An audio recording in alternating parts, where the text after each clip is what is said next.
Qual a origem do universo? De onde que surgiram todas as coisas? Por que existe alguma coisa ao invés de não existir nada? Qual que é a matéria-prima do universo? Qual que é a coisa fundamental, né? Do que tudo é feito?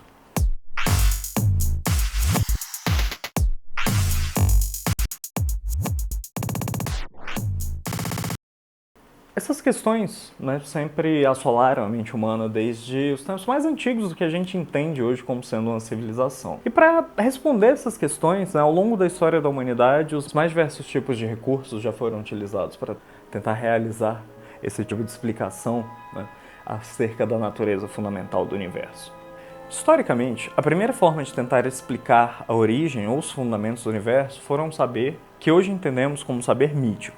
Essa forma de saber tenta apresentar explicações para a natureza do cosmos, para o universo na sua totalidade, tendo como base a imaginação humana em um recurso que é imaginativo ou fantasioso, ou entidades que seriam entidades sobrenaturais.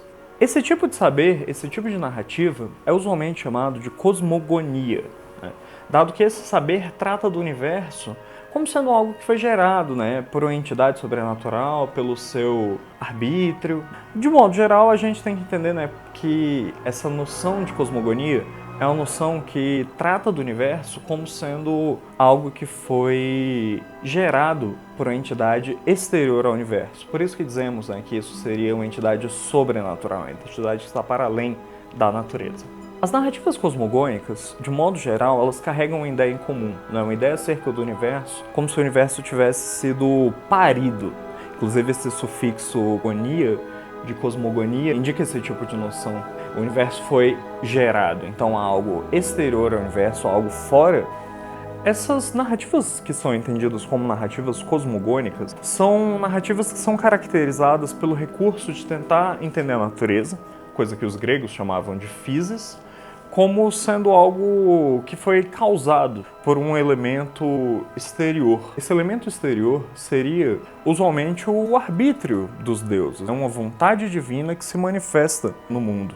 Seja essa vontade divina uma aplicação direta, alianças ou casamentos entre deuses, disputas entre eles. Essa primeira forma de saber, então, termina por fazer esse tipo de recurso ou apelo a essas noções. Ali, mais ou menos, pelo século VI, VII a.C., começou a se ter a configuração do que a gente entende hoje como sendo o saber filosófico. Essas narrativas explicativas passam a ter um caráter diferenciado das narrativas originais, que eram narrativas cosmogônicas. Cabe dizer que, apesar de ser uma diferença qualitativa, que nós temos uma mudança na forma como o universo é explicado, essa mudança não é uma mudança hierárquica. É muito comum, quando se coloca a filosofia em contraposição ao mito, tentar fazer um tipo de afirmação de uma superioridade filosófica. Porém, a gente não pensa em tratar aqui essas coisas a partir de um certo discurso hierárquico, dado o entendimento de que o saber mítico é fundamental e foi fundamental para a consolidação, né, do que hoje a gente entende como civilização. Porém, a mudança qualitativa, né, ainda assim que temos na transição para o saber filosófico, termina por ser, né, uma mudança que passa a gerar as explicações filosófico-racionais. Explicações que versavam sobre a natureza, a physis. Sendo assim, nós temos aí configurado o saber que nós entendemos como sendo uma cosmologia. Os responsáveis pelo surgimento dessa forma de saber são os filósofos conhecidos como físicos ou pré-socráticos. Estes filósofos, os pré-socráticos, tinham por intenção, né, eles almejavam, eles buscavam tentar compreender a ordem fundamental do cosmos, a ordem fundamental do universo. É comum dizer que esses filósofos, os filósofos pré-socráticos, têm um tipo de postura monista, dado que eles entendem a realidade como sendo fundamentada totalmente sobre um único princípio, um princípio que estaria ali, presente na natureza.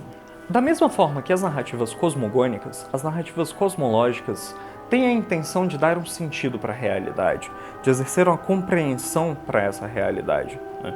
Só que a diferença que nós teríamos é que, ao invés de tentar fazer o recurso, né, um elemento exterior a um elemento distante, nós teríamos, né, nesse tipo de narrativa, uma tentativa de utilizar elementos que estariam presentes no próprio mundo e que se manifestariam como esse fundamento último que rege a realidade.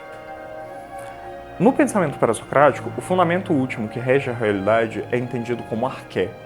Arqué tem a noção de soberano, principal, fundamental. O que se chama de arqué terminaria por ter um caráter, de supremacia sobre todas as outras coisas. Então é muito comum, quando você vê um filósofo, um pensador pré-socrático, que esse autor esteja associado a uma noção, como por exemplo Tales, a água, ou Demócrito ao ato. O que consolida a filosofia como um saber, a partir dessas explicações cosmológicas, é a explicação do cosmos como sendo um elemento integrado. Você teria um sistema que funciona de maneira harmônica, que no final das contas estaria contida aí uma ideia de que tudo é um, que todas as coisas poderiam ser reduzidas a um único aspecto fundamental, aspecto este que terminaria por reger todas as relações ou toda a ordem existente dentro da natureza. Então, tentar explicar a natureza a partir de um recurso racional, baseado na observação, na contemplação e na reflexão filosófica, termina por ser o estopim desse saber que, nesses últimos 27 séculos aí, vem sendo conhecido ou entendido como a filosofia. Por mais que as explicações desses filósofos desse período, essas narrativas cosmológicas, muitas vezes pareçam superficiais ou ingênuas,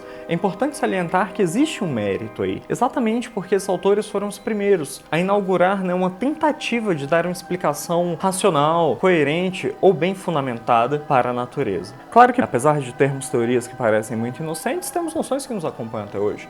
Como, por exemplo, sabemos que a noção de átomo se originou nesse período. A respeito dos pré-socráticos, essa noção será apresentada num vídeo futuro, onde penso em fazer uma abordagem panorama sobre os pensadores desse período. Muito obrigado mais uma vez pela presença de vocês, agradeço a atenção e a audiência, espero nos vermos em breve. Até logo!